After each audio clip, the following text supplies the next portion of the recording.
Welcome back. We're still at it.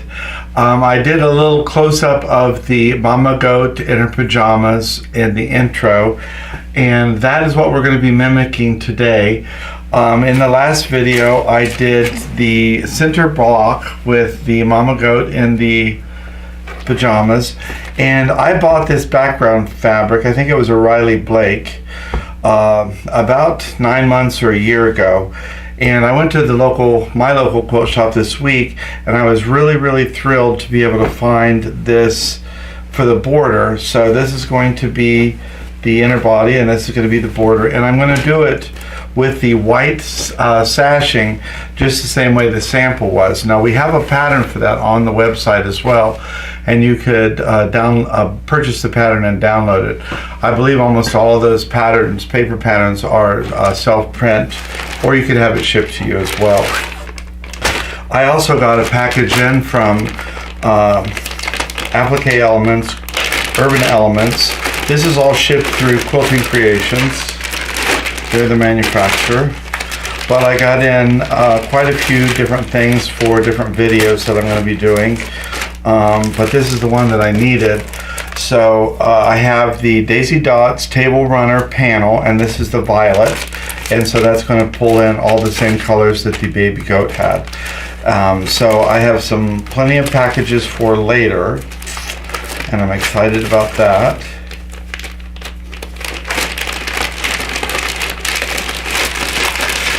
So I'm going to pop those back in because any kind of packaging like this really helps me stay organized.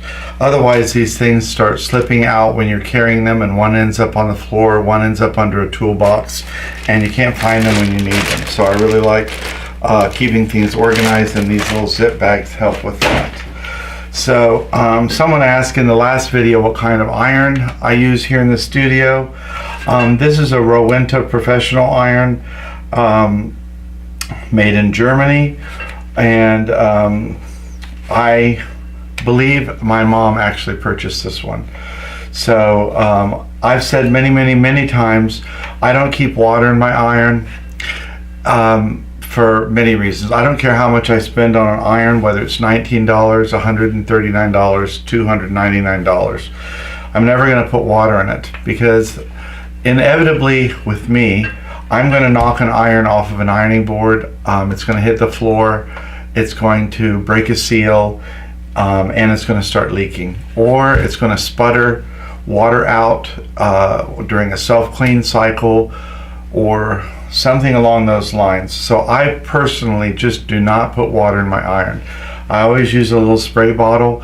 I have several of these in the studio.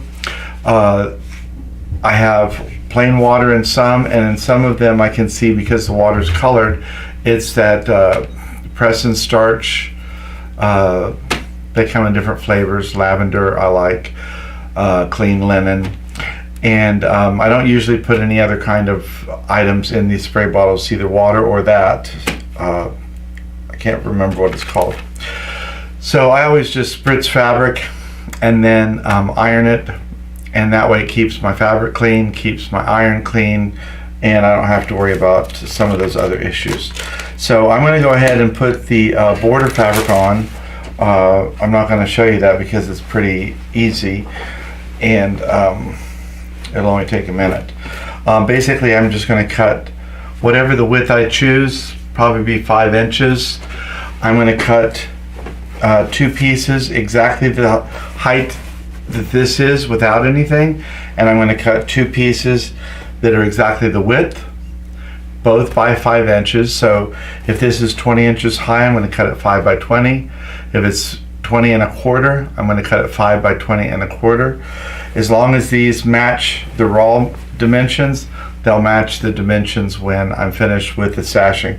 And I think my sashing I'll probably cut 1.5 inches. But that's totally up to you. And you can also get the pattern and follow the pattern exactly.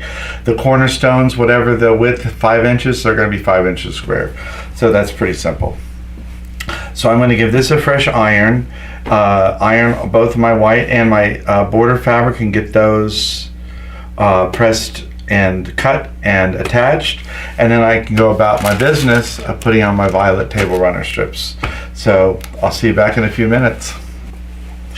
So I got the little white inner border and the little aqua outer border on. You always have to be careful on these really simple patterns or simple ideas, because those are the ones that will trick you up. So I have the body of the quilt finished, the entire quilt top actually. Now I'm going to go ahead and pull out my components for the Daisy Dot Table Runner in violet. I've already pulled out my paper pattern, and just to simplify things, I'm going to go ahead and get rid of the instruction part. That old trick we learned in school. Because I'm not going to need that. I have this ready. I'm going to go ahead and pull out my light box, and this time I'm going to have the pattern back here towards me so I don't have to lean over so far and get myself a backache. But I'm going to set up the light box, and I'm also going to pull out all of the violet colored flowers and the green leaves and get those kind of organized into like-minded shapes so that the assembly of this will go just a little bit quicker. So let's go ahead and move the camera, get those pieces out, get out my light box, and then we can dive right into the violets. I have my color cover sheet here, and I have it positioned in the same way that the design is underneath my quilt top. That way I could use that for color placement information on these, because several of these purples or violet colors are very similar. So if I follow the instructions how they are in the color sheet, I know I'm not going to have anything lined up in the incorrect position. So I'm just going to go ahead and start. I can only get about 2/3 of this on my light box at any given time. So I'm just going to work in sections. And the first thing I'm going to do is put down these 2 green vine curves.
If you have kids, this is something they could really do with you as a family.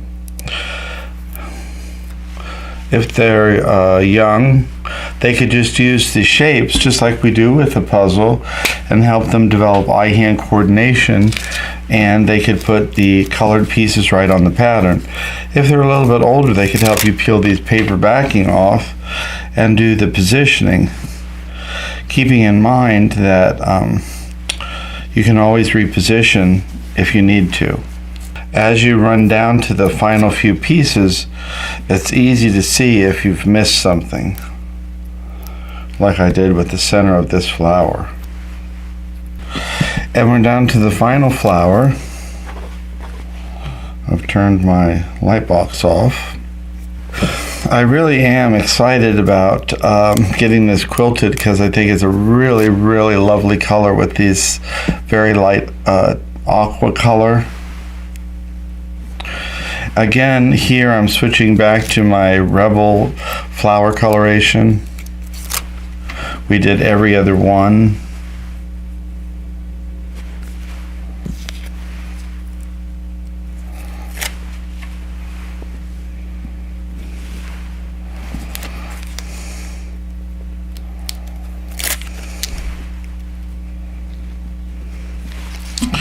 And this is it. This is our final piece for the table runner. Now you could certainly use this on a table runner.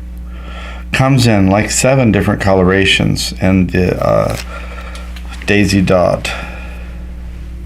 In fact, there's several patterns that are called daisy dot of one kind or another. We have the baby quilts, the wall quilt, the daisy dot table runner. It's used quite frequently in other patterns as well, so it's a great tie-in to use in combination with a great variety of things. And all of those you could see either online or in our catalog, and you can request a catalog to be sent to you. Best time to do that is if we're having some kind of a sale, because quite often they're included in the sale category so that you get a discount on the catalog itself.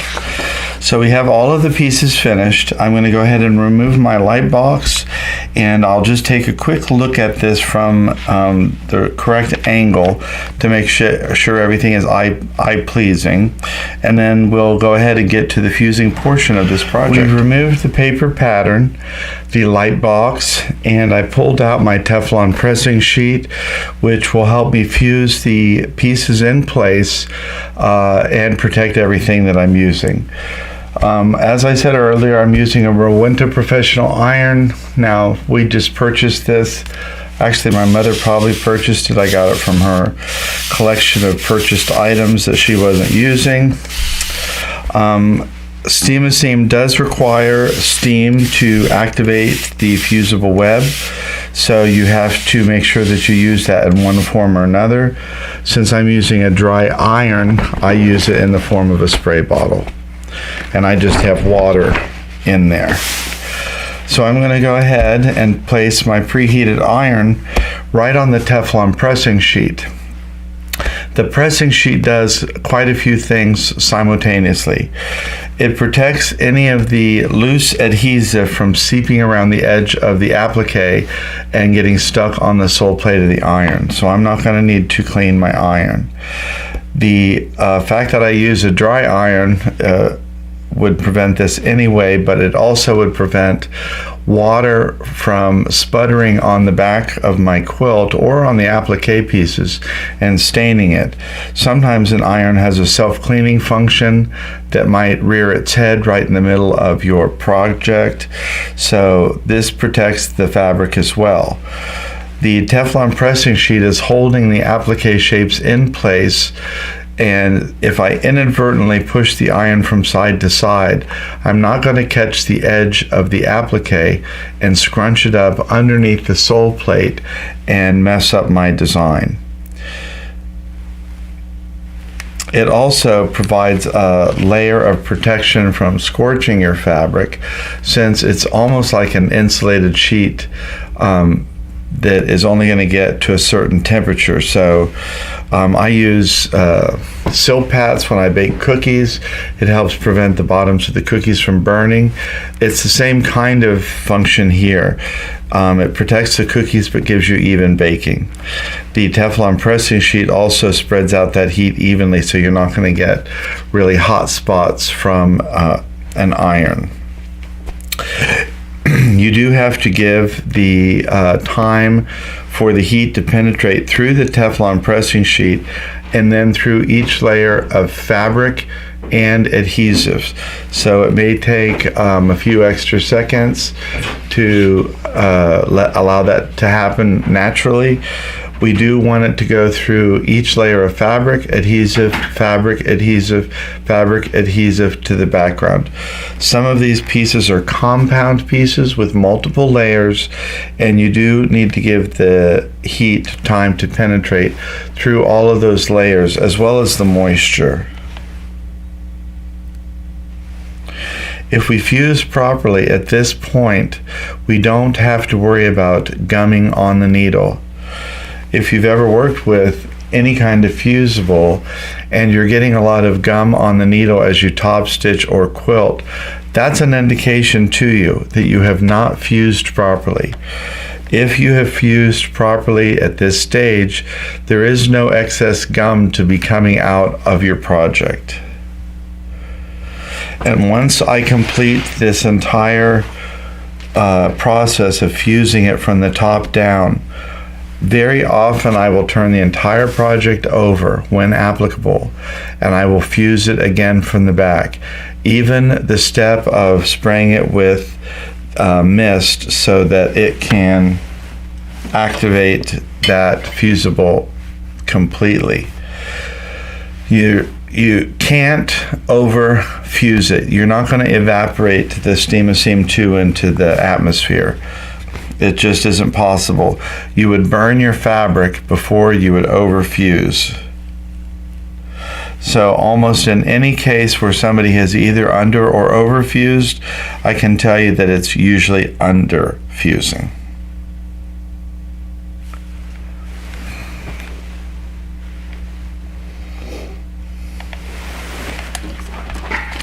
So at this point I could lift off my Teflon pressing sheet, and I could flip this project over and I'll refuse it again all from the back side. And in this case, I'm also going to correct this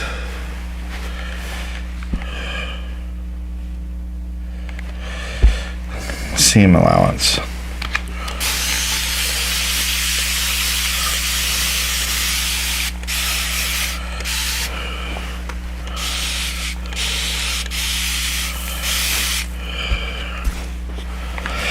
So I'm going to go ahead and fuse from the back, and then I'll pull the camera back and I'll let you see this beautiful little wall hanging. It's two components. We have the Mama Goat in her PJs, and we have Daisy Dot Table Runner in the colorway of violet. Well, that's the end of this project until I get it on the quilt frame. I'm pretty certain I want to use something that has circles in it for this, something like little bubbles. And I've seen a new Panto recently, and so I think that's what I'm going to use. But I can tell you one thing. A lot of times I hear people talk about the quilt police, and obviously we've all had somebody in our quilting life that will come in and say, oh, you shouldn't have done that, you've done this wrong, you could have done this differently. And to me, I just completely shut that out. That's a non-starter for me. I don't even hear that. When somebody talks to you and they're saying something that you don't need to hear or you don't want to hear, you don't have to react to it. I've recently heard someone say, pretend they're talking in a foreign language.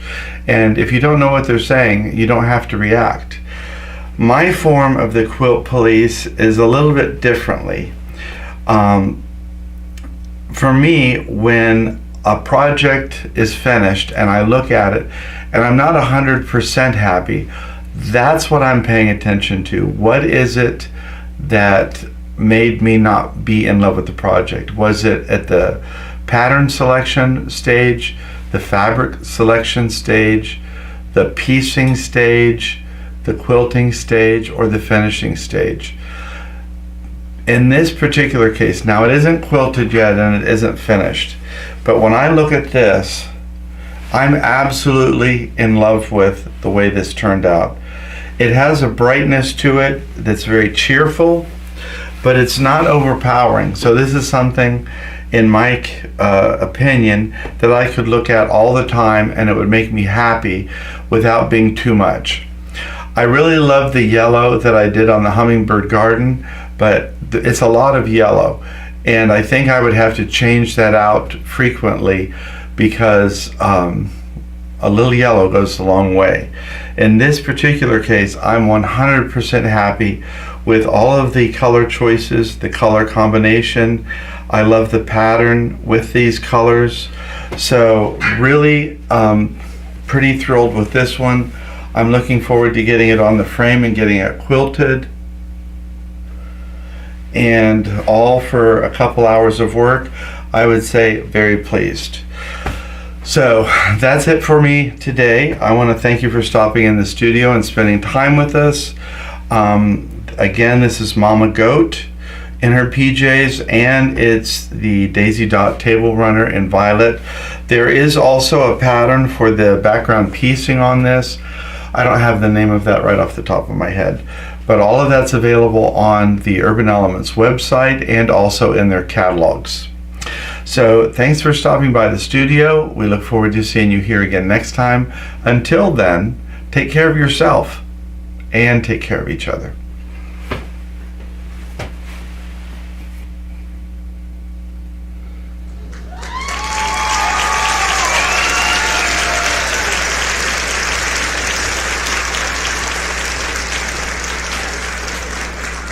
I'd like to resume.